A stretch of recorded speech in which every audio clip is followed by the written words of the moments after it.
Alors, l'idée, c'est que quand on évoque le carême, je ne sais pas pour vous, hein, on pense effort, sacrifice, voilà.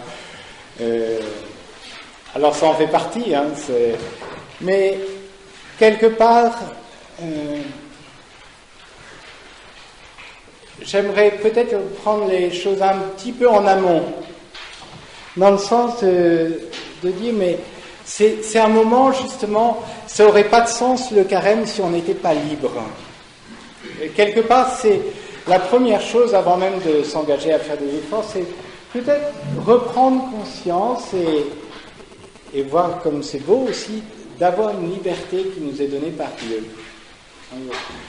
Ce que je vais dire, c'est peut-être un peu schématique, mais la différence entre l'homme et l'animal, hein, c'est un peu schématique, mais ça aide à fixer les idées, c'est que l'animal, il est programmé à l'intérieur, donc voilà, il fait directement ce qu'il doit faire, et voilà, il ne se pose pas de questions, il ne fait pas de philosophie, voilà. Tandis que l'homme, justement, la grande différence, c'est que l'homme, il n'est pas programmé de la même façon. Dieu lui a donné une intelligence et une volonté. Et du coup, il est appelé à rechercher ce qui est vrai et puis à se mettre en route par lui-même vers cet objectif. C'est ça la liberté. C'est pas d'abord choisir entre une chose et une autre chose, c'est d'abord cette dignité qu'on a de pouvoir faire les choses par nous-mêmes. J'ai retrouvé récemment une citation de saint Thomas d'Aquin, je ne sais pas si ça vous... alors cette citation, il parlait de l'Esprit Saint, c'était à propos de l'Esprit Saint, mais elle peut nous aider aussi à voir pour nous qu'est-ce que c'est que la liberté. Voilà ce qu'il dit. L'homme libre est celui qui s'appartient à soi-même. L'esclave, lui, appartient à son maître. Ainsi, quiconque agit spontanément agit librement. Alors, il faut bien l'entendre, spontanément, c'est... Bon. Mais celui qui reçoit ses impulsions d'un autre n'agit pas librement. Et donc, il parle de l'homme, justement, qui est appelé à décider par lui-même de se mettre en route, d'essayer de voir ce qui est bien, et puis de se mettre en route par lui-même. Et alors, c'est un grand cadeau qui nous est fait par Dieu, que cette liberté, mais c'est un cadeau quelquefois un peu lourd à porter, quand on a un peu de mal à porter. Et je pense que le carême, c'est le temps par excellence où on peut se réapproprier cette liberté, ou être renouvelé dans notre liberté. Voilà, je fais les choses par moi-même. C'est le premier point, en quelque sorte. Et du coup, j'arrive déjà au deuxième point. Vous voyez, ça, on va vite arriver au bout. Ma question, c'était aussi, dans notre vie, est-ce que je choisis ou est-ce que je subis ? Bon, alors, c'est clair qu'on a beaucoup de contraintes, beaucoup de choses qu'on ne choisit pas, mais à l'intérieur même de ces contraintes, est-ce que je vis ces contraintes comme un esclave ou comme un homme libre ? Alors, dans la vie familiale, professionnelle, tout ça, c'est... Voilà. Une parole de Jésus qui peut beaucoup nous éclairer, c'est avant la passion, mais quand Jésus dit « Mais ma vie, nul ne la prend, c'est moi qui la donne ». Mais ça, on est appelé à faire nôtre cette parole de Jésus. Parce que sinon, dans notre vie, on se traîne en ayant l'impression de tout subir, on est les victimes, et voilà. Mais c'est pas ce que Dieu nous appelle à être. Il nous appelle à être acteurs de notre vie. Ça ne veut pas dire de ne pas avoir des contraintes, pas faire avec, mais il me semble que ça peut être une orientation de carême, redevenir vraiment un enfant de Dieu libre, et pas subir notre vie, mais vivre notre vie. Alors on a beaucoup d'exemples, les exemples qui me sont venus à l'esprit, c'est plus peut-être au cours de la Deuxième Guerre dans les camps nazis, des gens étonnamment libres à l'intérieur d'un système d'oppression et de destruction. Le père Kolb, c'était un exemple de liberté, alors dans un lieu où il n'avait plus aucune liberté, enfin où il était rabaissé et tout ça, mais il était étonnamment libre. Et ils ont pu vivre dans son bunker, quelque part, ils ont vécu ça d'une façon étonnante, vraiment comme des hommes, alors que c'était complètement déshumanisant tout ce qui leur était donné de vivre. Mais justement, il était ou Dietrich Bonhoeffer ou Etty Hillesum, je ne sais pas comment on dit. Voilà, c'est enfin quelques noms pendant la Deuxième Guerre, des gens étonnamment libres dans des situations complètement difficiles. Et nous, alors, c'est peut-être pas aussi dramatique ce qu'on peut vivre, mais il y a des situations pas très drôles dans lesquelles on peut se trouver, peut-être pas, hein, mais quelquefois il y a des situations conjugales, familiales, professionnelles, enfin, diverses et variées, communautaires, où voilà, il peut y avoir, soit ça dure, soit c'est plus ponctuel, mais des moments quand même difficiles à vivre où voilà, des choses. Alors, justement, devant ces situations, comment réagir? Alors, j'ai mis trois points là: fuir, évoluer, accepter. Encore une fois, il me semble que le bon Dieu ne nous appelle pas à subir les choses, ou à vivre sur une non-décision. Mais quelque part, voilà, encore une fois, d'être acteur de notre vie. Alors, il y a différentes façons de réagir, mais avant de préparer ce week-end, je discutais avec une mère de famille pour qu'est-ce que, dans ta vie, qu'est-ce que ça peut être ce combat. Elle me disait, en fait, devant une situation, il y a un peu trois choses. J'ai repris. C'est déjà de s'arrêter et rationnellement, la liberté, c'est au confluent de notre intelligence et notre volonté. C'est pas d'abord au niveau émotionnel. Si on en reste au niveau émotionnel, on n'a pas beaucoup de liberté. La liberté, elle se situe à un autre niveau. Voilà. Mais alors, du coup, déjà de s'arrêter, qu'est-ce que, devant cette situation qui peut être difficile, alors toute notre vie n'est pas forcément difficile, hein, on peut être en très bonne santé, mais avoir des difficultés au niveau du travail, on peut, tout n'est pas... Mais dans ce champ peut-être plus particulier, où en tout cas j'ai plus de mal à le vivre, pour pas le subir, mais vraiment le vivre, voilà, alors, qu'est-ce que je peux faire dans cette situation? De se mettre devant Dieu, ou avec son conjoint, le devoir de s'asseoir, vous savez tout ce que c'est, voilà. Comment aussi faire marcher notre intelligence? Qu'est-ce que je peux faire? Alors, peut-être qu'il y a des situations, quelquefois, qu'on peut... imaginons, si c'est le travail, peut-être ça peut arriver à un tel point qu'il vaut mieux envisager de changer de travail. Encore faut-il en avoir la possibilité concrète. Et, voilà, je ne vais pas rentrer dans les détails, après ça demande un discernement, tout ça. Dans certains cas, ça peut se faire. Dans d'autres cas...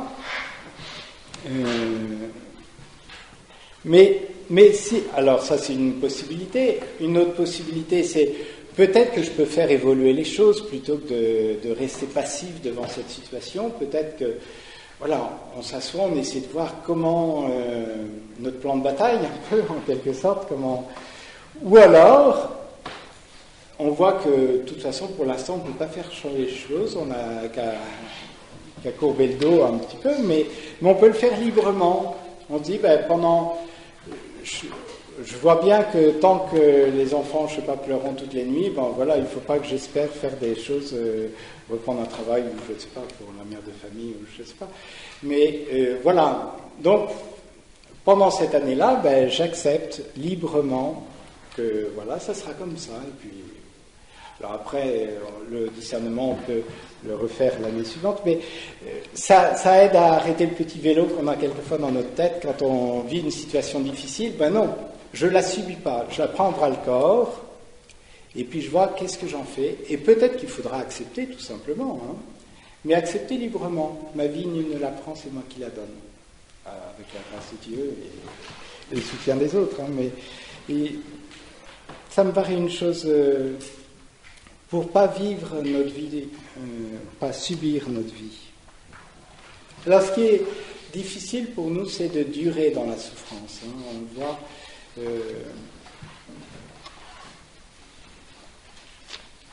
Et c'est certainement un écueil, un gros écueil aujourd'hui de persévérer quand les choses sont difficiles, de ne pas prendre la solution de facilité, voilà, mais de continuer. Alors, on a besoin de la grâce de Dieu, mais aussi d'un soutien fraternel. Je pense que vous avez tous fait l'expérience à tel ou tel moment plus délicat, d'avoir des amis ou d'avoir ou quelquefois des gens d'expérience qui sont là pour dire oui, c'est vrai que c'est dur, je ne peux pas dire autrement, mais continue quand même, continue. Ça vaut la peine de continuer, même si pendant toute une période ça sera difficile, ça ne se résout pas comme ça d'un coup de baguette magique, mais alors d'avoir quelqu'un qui a un peu plus d'expérience, c'est souvent assez précieux à ce moment-là pour nous encourager.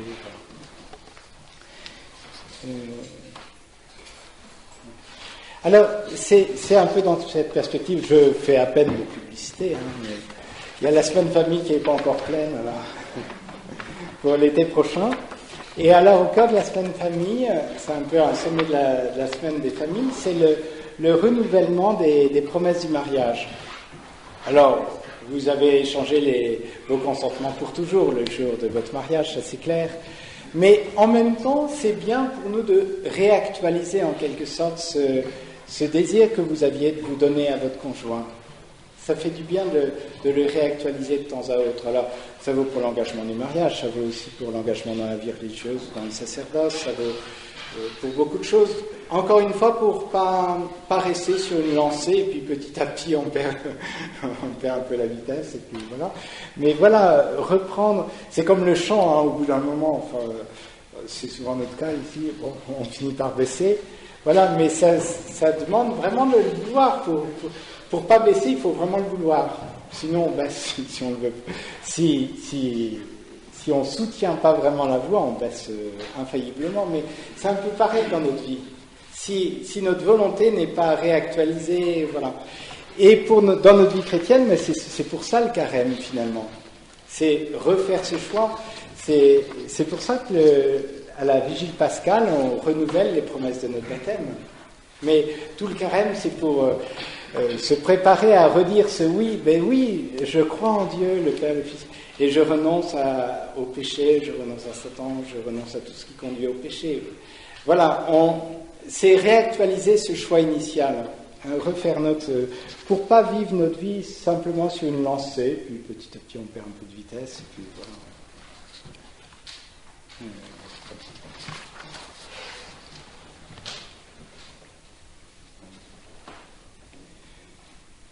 Il y a un mot qui est dans certains psaumes, c'est le psaume 50. Renouvelle et raffermis au fond de moi mon esprit. Remets en moi un esprit résolu. Voilà, c'est résolu, d'être une certaine détermination. On le trouve dans beaucoup de passages dans la Bible, mais il me semble que puisqu'on commence à parler un peu du combat spirituel, mais cet esprit résolu, déterminé, c'est toujours très très important dans notre vie. On sent que, demain on parlera des tentations, mais quand nos convictions ne sont pas assez claires, on les a pas assez présentes clairement à notre esprit, on est des proies assez faciles aux tentations. On a besoin de nourrir notre intelligence aussi, et puis notre volonté, aussi notre amour, notre capacité d'aimer, mais nourrir notre intelligence pour avoir des convictions plus claires, pour savoir pourquoi est-ce que je vis, pourquoi est-ce que la fidélité dans le mariage, dans la vie consacrée, tout ça. Pour ça, le Père Caffarel, que vous aimez tous certainement, c'était dans la revue ça m'arrive de chez du Père Caffarel, j'aime bien le Père Caffarel. C'était celle de novembre-décembre, je crois. il disait l'importance de lire, de faire travailler son intelligence, pas seulement sur des domaines techniques, mais aussi pour ce qui est de notre vie spirituelle et chrétienne et spirituelle. Voilà, pour avoir des convictions aussi plus claires, pour avoir un esprit résolu, être plus déterminé dans ce qu'on désire vivre. Voilà. Alors, j'arrive au troisième point, victime. Alors, parce que ça rejoint le point précédent. Hein, quelque part, si on ne se considère pas vraiment libre et responsable, c'est les autres qu'on considère responsables. C'est quelquefois plus facile de regarder la responsabilité des autres que la nôtre, quand ça va mal, hein, en tout cas, quand ça va bien, si, ça va. Et alors c'est quelque chose, vous savez bien, hein, quand on est assez vite porté à accuser les circonstances extérieures, voilà, ah oui, non, mais c'est pas de ma faute, je suis fatigué, ou... Il peut y avoir des circonstances atténuantes, hein, bien sûr, mais quelquefois, on s'embarrasse de tellement de circonstances atténuantes qu'on ne voit plus notre liberté. Et quelquefois, ça peut être quelquefois un piège de la psychologie. Enfin, j'aime la psychologie, mais quelquefois, si on n'a pas une vision de l'homme complète derrière la psychologie, bon, on se trouve tous les alibis pour dégringoler. Alors c'est bien de prendre en compte ses émotions. Je ne dis pas qu'il ne faut pas prendre en compte ses émotions et tout ce qui se passe en nous, mais en même temps, ce n'est pas elles qui ont le dernier mot, ou qui doivent avoir les derniers mots. Alors dans les lectures du bréviaire, je ne sais pas si vous connaissez Dorothée de Gaza. C'est un homme, hein, Dorothée, dans ce cas-là. C'est un père de l'Église. Alors je vais vous citer quelques phrases.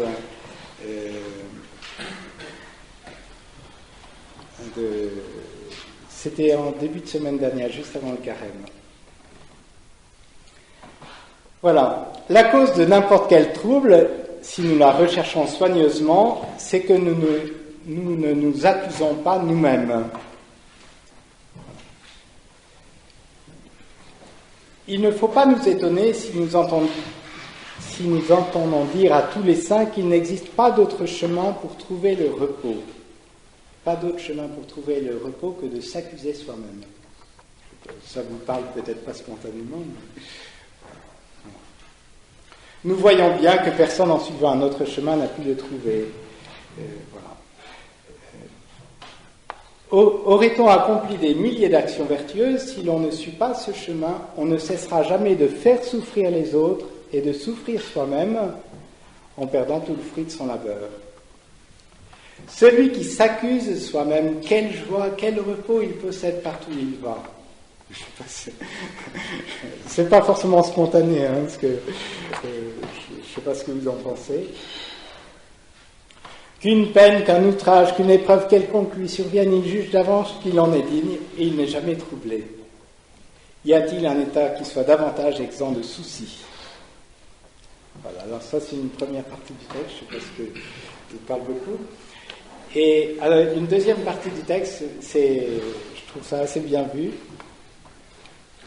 Il arrive qu'un frère, je ne sais pas pourquoi il parle d'un frère, mais ils vivent en communauté, hein, se croyant installé dans la paix et la tranquillité, lorsqu'on lui dit une parole pénible, soit plongé dans le trouble.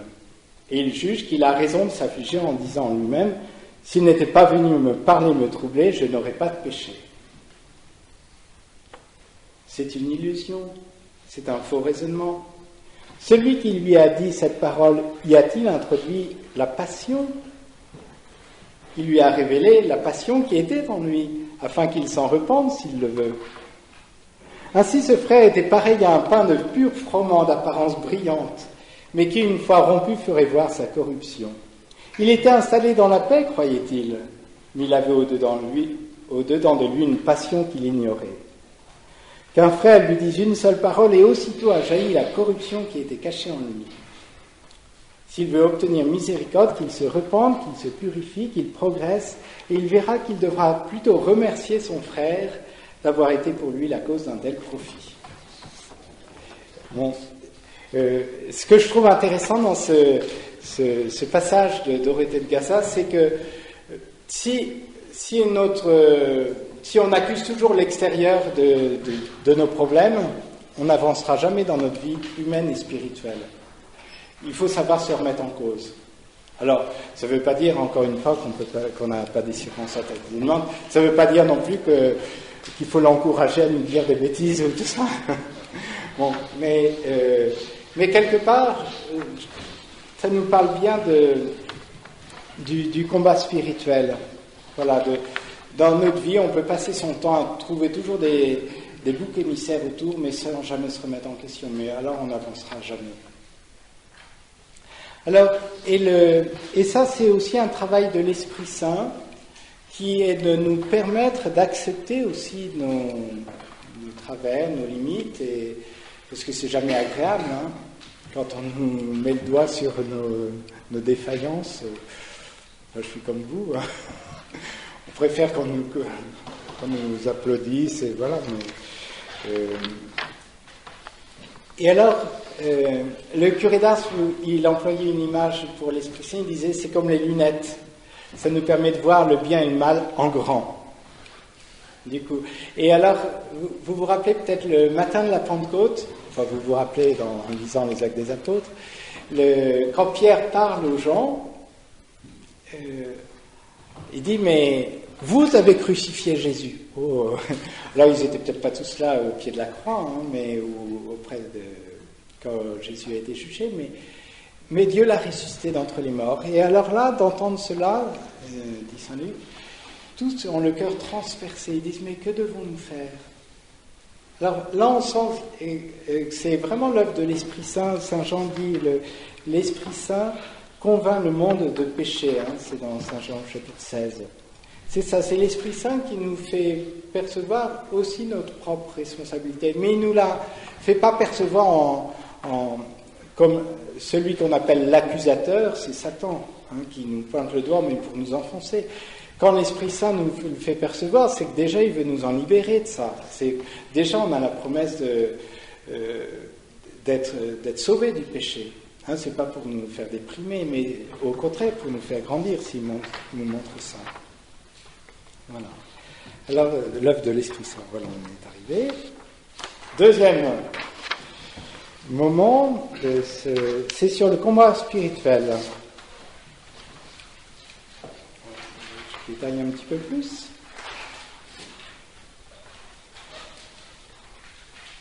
Alors, tous les auteurs spirituels disent, mais de toute façon, il ne faut pas rêver, il ne faut pas s'imaginer une vie tranquille où il n'y ait pas de combat. De fait, il y a un combat.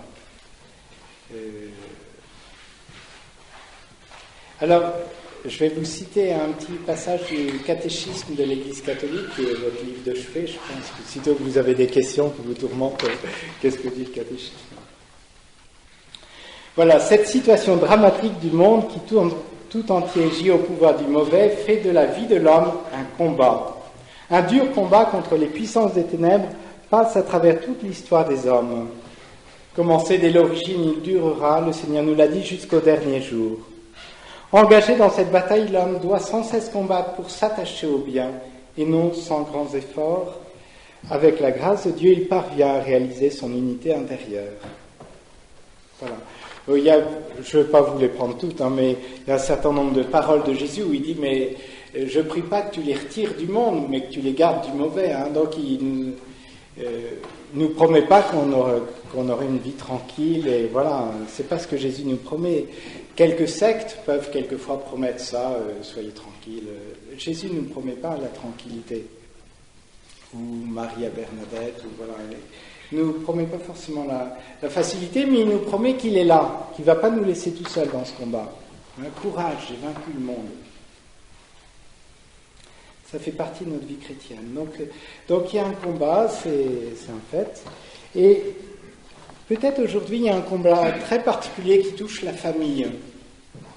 Ça, peut-être de tous les temps, mais plus particulièrement aujourd'hui. Là, j'étais intéressé parce que j'ai trouvé un père jésuite qui parle de ça et qui parle, voilà. Lorsqu'une famille désire être fidèle à l'évangile de Jésus-Christ, sa lumière pour le monde est telle que l'ennemi de la nature humaine, de manière cachée à travers diverses influences, cherche à tout prix à la diviser. Diabolos en grec signifie le diviseur. Voilà, et il parle, c'est un verset de l'Épître aux Éphésiens où il parle des forces invisibles, des puissances des ténèbres, des esprits du mal, voilà. Alors quelquefois, je ne vous invite pas non plus à voir le démon partout, mais en même temps pas être complètement naïf. Il y a un combat aussi spirituel qui dépasse aussi nos combats simplement humains. Vous connaissez, chez les pères de l'Église, ils prenaient une image, il y avait une grande ville, et puis il y avait 2-3 démons dodus qui dormaient, parce qu'ils n'avaient rien à faire, déjà les gens se débrouillaient tout seuls pour se faire du mal. Et puis à côté de ça, il y avait un monastère avec quelques moines, et alors là, il y avait toute une armée de démons là qui était très active. Parce que voilà, là, il y en a qui désiraient vivre vraiment selon l'Évangile, alors il était plus engagé dans la lutte. Et sitôt qu'on veut suivre davantage le Seigneur, mais c'est vrai qu'il y a des choses qui, quelquefois, sont plus difficiles dans notre vie. Quand on suit le flux de tout le monde, ben c'est plus facile. Mais quand on désire être fidèle à ce qui nous semble être vrai, juste, bon, c'est plus compliqué. Et puis ce combat, ben, ça nous concerne chacun à l'intime de nous-mêmes.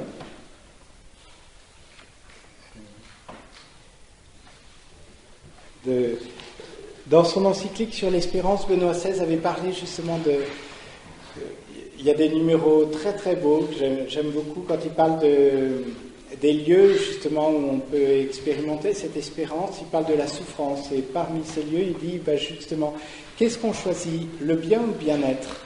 Si on choisit le bien, à un moment ou à un autre, on est confronté au mal. Si c'est le bien-être, ben c'est un peu... voilà, on est confronté à la souffrance quand on choisit le bien. Et il parlait aussi justement, si on veut vivre l'amour, il ne faut pas s'imaginer que l'amour se passe facilement. Il y a toute une purification dans l'amour, hein. On n'est pas spontanément... décentré de soi-même et tout ça, donc voilà. Ça va? Vous suivez? Je vous endors pas? Non? Voilà. Alors, l'origine de ce combat. Voilà.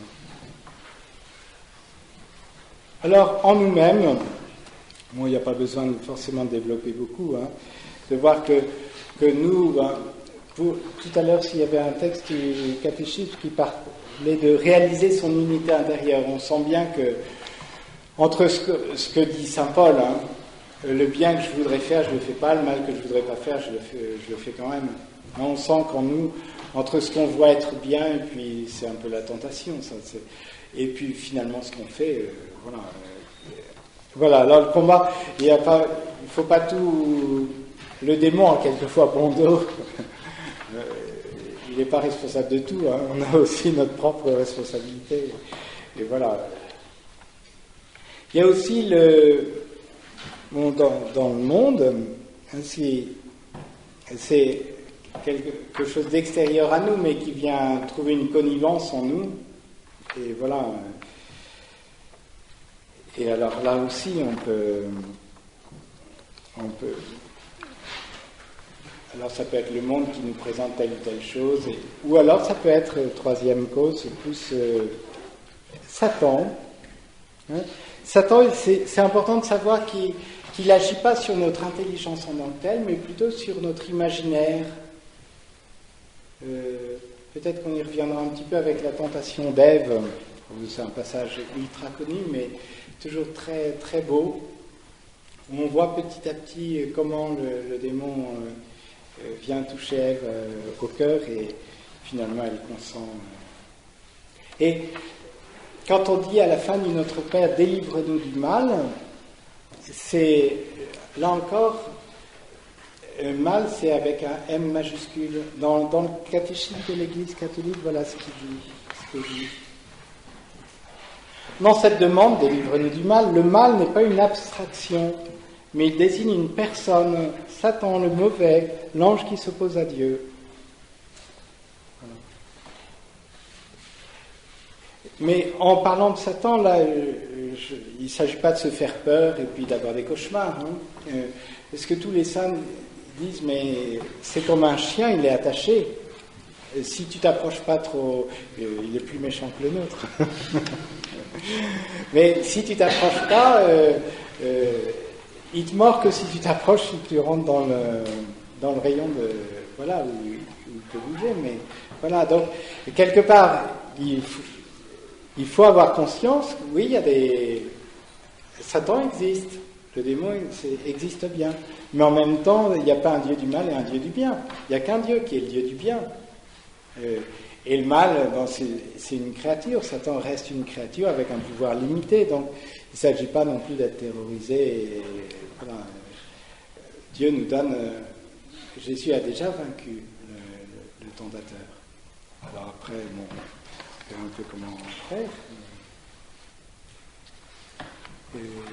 Distinguer épreuve et tentation.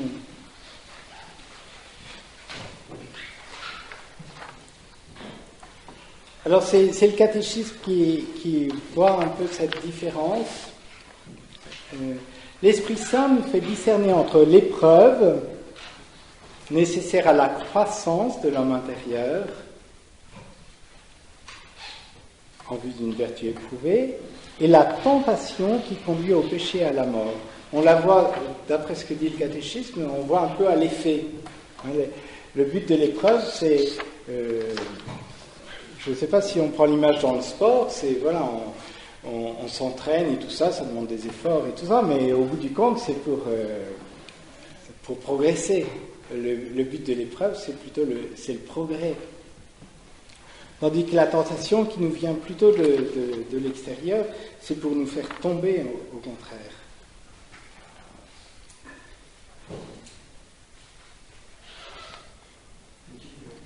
Oui, allez-y. C'est là où aussi la référence à notre Père, il y a toujours une phrase qui m'a un peu interpellé, c'est ne soyez pas la tentation, et du mal, ça...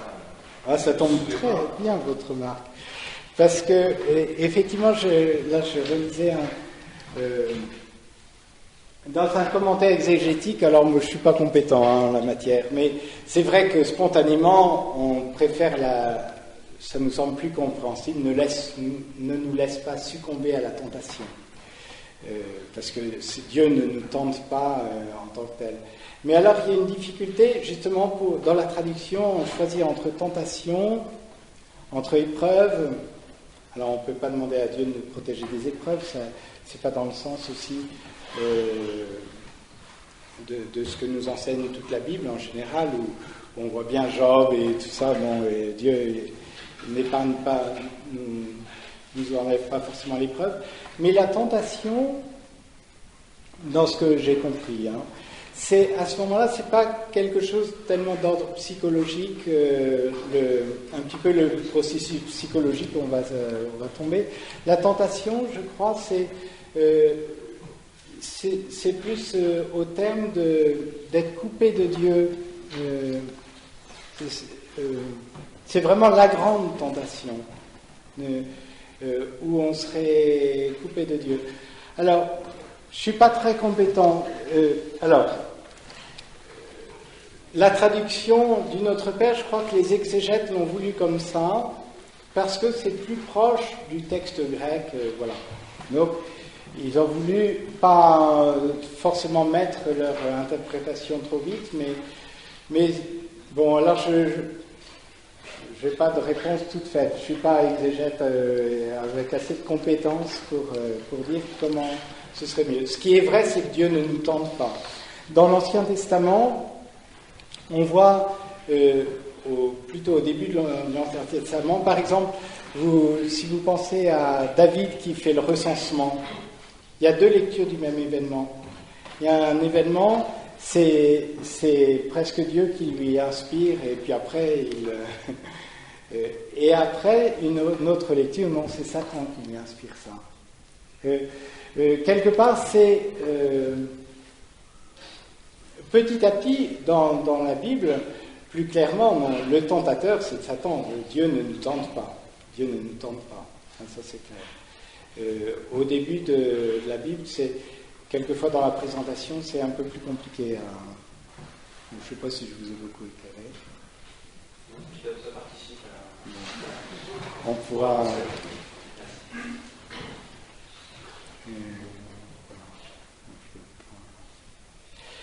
Voilà, et entrer dans le combat. Donc, qu'est-ce que... Non, ça, je peux sauter. Les bienfaits de l'épreuve.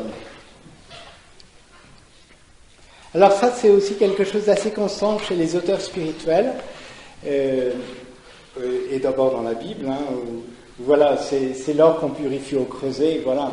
Ou alors c'est dans le livre du Deutéronome, si vous vous rappelez, ça doit être au chapitre 8, quand ils relisent la traversée du désert, il dit, mais Dieu voulait savoir ce que tu avais dans le cœur.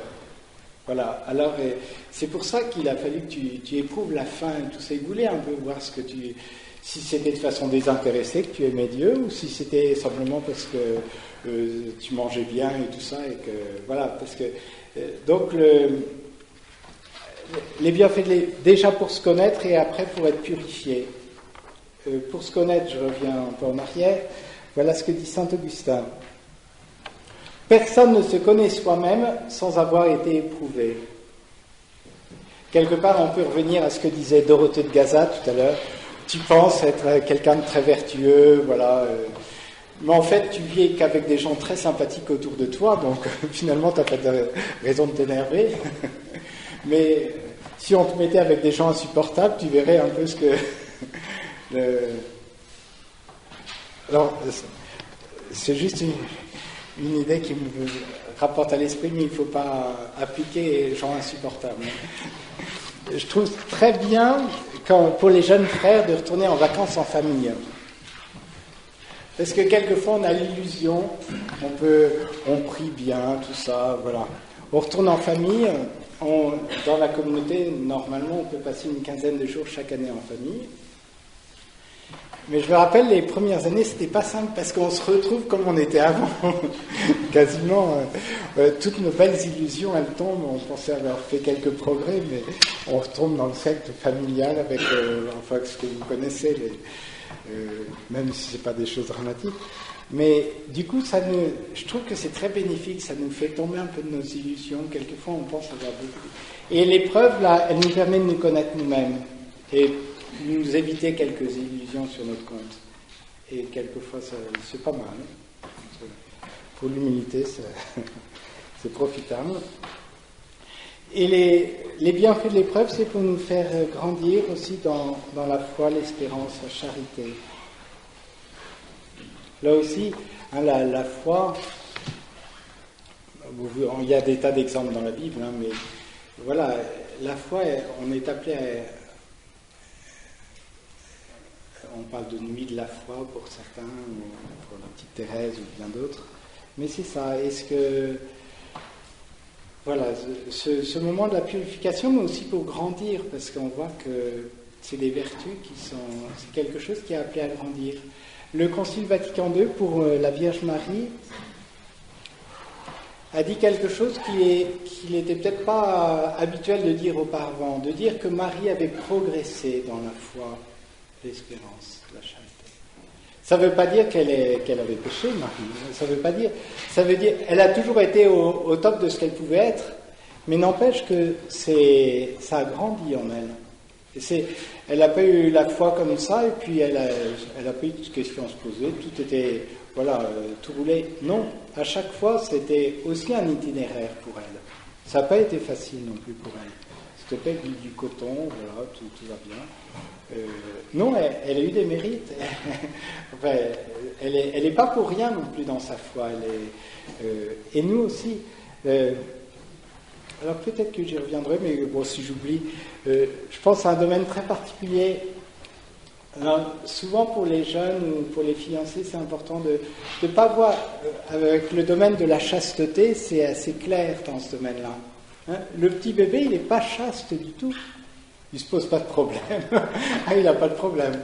Donc, vous mettez un petit bébé fille, un petit bébé garçon, a priori, je pense qu'il ne se passe rien, mais parce que bon, ils n'ont pas de problème, mais c'est pas pour autant qu'il est vertueux, le bébé. Il n'est pas du tout vertueux de ce point de vue-là. Après, mais justement, de montrer ça plutôt de façon positive aux jeunes, mais c'est quelque chose que tu dois apprendre. La chasteté, tu ne l'as pas d'entrée de jeu. Il faut que tu l'apprennes et à prendre sur toi, à gérer tes émotions, tes pulsions, tout ça. Voilà. Mais alors, ça c'est assez visible dans ce domaine-là. Voilà, c'est pas. Mais pareil pour la foi. Alors, on a déjà quelque chose qui nous est donné dans le baptême et tout ça, mais qui est appelé à grandir. Et grandir à travers les épreuves. C'est petit à petit, ça purifie nos motivations, etc. Voilà. Et les épreuves qui ont un bienfait pour les autres aussi. Une citation du curé d'Ars que j'aime bien. La plus grande des tentations est de n'en point avoir. On peut presque dire qu'on est heureux d'avoir des tentations. Ça, je sais pas. C'est le moment de la récolte spirituelle, nous amassons pour le ciel. Voilà.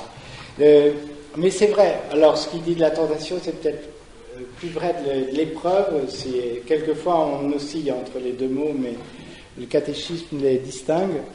Mais voilà, l'épreuve, c'est aussi un moment où on ne vit pas l'épreuve seulement pour soi-même, pour progresser soi-même et sculpter sa statue et puis voilà, être admirable. Non, mais l'épreuve, on la vit aussi pour les autres. Il y a vraiment je pense que chez les familles du Père Lamy, mais c'était vrai aussi pour le Père Caffarel quand il voulait qu'il y ait un prêtre avec des couples. Il parlait de la complémentarité des vocations, mais aussi de se soutenir mutuellement dans notre fidélité. Pour moi, c'est important aussi d'être fidèle, déjà dans l'absolu c'est important, mais aussi dans mon ministère, mettons auprès des familles, c'est important. Comment je peux demander aux familles d'être fidèles si moi... Et peut-être, du coup, des combats ou des épreuves que je peux vivre dans ma propre vie, je peux les offrir aussi pour ceux que je rencontre, tout ça. Et inversement, vous pouvez, là, je vais engranger plein de grâce, mais voilà. Alors que l'épreuve, elle est bénéfique pas seulement pour soi, mais aussi pour les autres. C'est pas pour nous recentrer sur nous-mêmes, ça n'aurait pas de sens. Voilà. Est-ce que vous avez quelques questions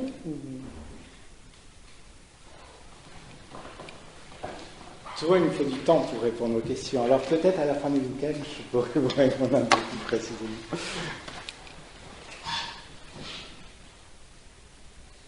Est-ce que vous avez pas d'indicateur pour voir une promesse en fait par rapport à ça les peurs qu'on les effet, enfin la manière dont on progresse dans la vie, pour aller vers plus de monde, comment on peut progresser finalement? Alors, pour les indicateurs, c'est quelquefois un peu compliqué. De fait, ce qui me vient à l'esprit quand vous dites, c'est, vous connaissez le témoignage de Maïti Girtaner. C'est une dame qui avait été persécutée, enfin qui a été mutilée, on pourrait dire, enfin, très abîmée par des nazis. Et elle essayait de pardonner, mais elle ne savait pas où était l'indicateur pour savoir si elle avait pardonné ou pas. Parce que c'était tellement difficile ce qu'elle avait vécu que... Et un jour, elle entend 40 ans après, elle entend son persécuteur qui l'appelle. Lui, il voulait... il s'approchait de la mort, il voulait être rassuré sur sa propre mort, mais c'était pas du tout de façon désintéressée ou... Voilà. Et alors, aussitôt, elle a reconnu la voix. 40 ans après, elle s'en souvenait comme si c'était hier. Et à ce moment-là, elle a accepté de le voir. Et elle a su qu'elle avait pardonné à ce moment-là. Du coup, l'indicateur, c'est quelquefois difficile. On ne sait pas forcément à l'avance comment on réagira, comment... Bon, quelquefois, notre conjoint, il voit si on a un peu progressé ou pas, ou sur tel ou tel domaine. Quelquefois, on s'en rend compte. Mais quelque part, alors, c'est important de désirer de progresser. Après, d'avoir son bulletin de notes, c'est pas ce qui est important. L'important, c'est mais dans certaines situations, de fait, on peut trouver une vraie joie à voir que finalement, telle ou telle chose, ça nous est plus tellement difficile. Parce que, bon, dans différents domaines, mais c'est bien de savoir en même temps qu'on reste toujours fragile. Il ne faut pas se dire, ah voilà, je suis devenu un héros et tout. Ben non, parce que la peau de banane, on part à la case départ. Donc, à certains moments, on voit, je pense, soit parce que les autres nous le disent, soit parce qu'on se rend compte que dans tel domaine, voilà. Mais quelquefois, on régresse aussi dans tel ou tel. Je disais ça parce qu'en venant sur la route, une fille me disait, tu sais, on est d'un cousin qui allait se confronter toutes les semaines. Et donc, il a pu pêcher, il a pu. C'est ça, en disant, bon, comment progresser Non, en fait, après, de toute façon, dans notre vie, on voit qu'on n'a jamais fini de progresser. Hein. Quelque part, on prend une conscience on a une conscience plus éclairée du chemin qu'il y a à faire. Plus on avance, plus on voit que, voilà, on a à peine démarré. Quelque part, mais sans que ça nous déprime, au contraire, c'est quelque chose de passionnant aussi. Sans que ça nous déprime.